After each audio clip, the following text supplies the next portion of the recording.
Have you ever been so stressed out about something that you needed but didn't have? I can remember back when I was in graduate school in Dallas, Texas, and I was headed to, it was between first and second year, as over the summer, and I was going to do an internship in Colorado Springs. And so I was going to drive from Dallas all the way up to Colorado Springs in my wonderful Pontiac Bonneville, and I had a little U-Haul trailer which I loaded with all my tools, my clothes. I had an off-road motorcycle that was street legal that I was going to use to kind of toot around a little bit, but put all that in a little U-Haul trailer behind it, and I headed off. And just before Wichita Falls, Texas, my car was going up a little hill, and I started hearing a big knocking noise, and suddenly the engine, it was done. It seized up and was toast.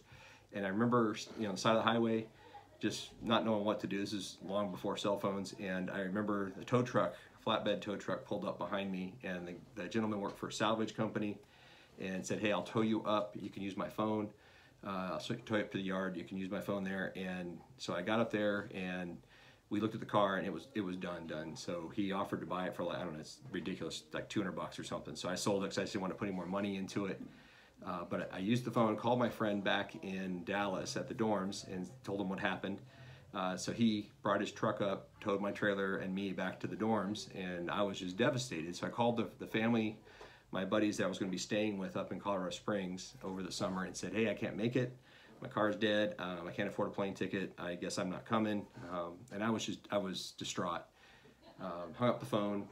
About an hour later, my friend calls and says, "Hey, I'm going to get in my FJ40 Land Cruiser and drive down from Colorado Springs to Dallas. I'll get your trailer, pick you up, and bring you back here so you can complete your internship," which he did. The next morning he showed up, and we had a great time driving up, and I was able to do my internship. He was an answer to a prayer I hadn't even prayed, except for the anguish in my heart of just really wishing God would do something, and he did. And it reminded me when I was reading through Luke in chapter 12, verse 24, and it says this: "Consider the ravens, they neither sow nor reap, they have neither storehouse nor barn, and yet God feeds them. Of how much more value are you than the birds?"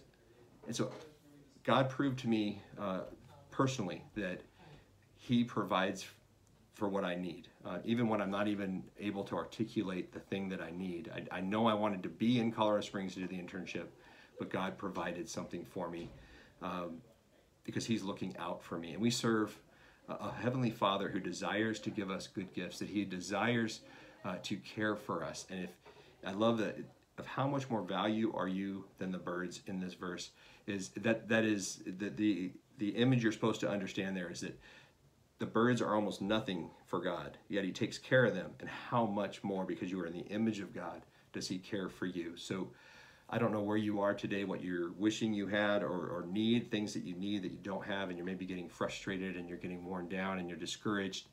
I want to remind you that because you have a Heavenly Father who cares for you, that he will provide everything that you need. So look to him, articulate your needs to him, talk to him, let him know what you need. Sometimes you're not even sure what that really is, and that's okay. He knows, and he cares for you deeply. So look for him to move mightily in your life and to provide for you. Have a great day.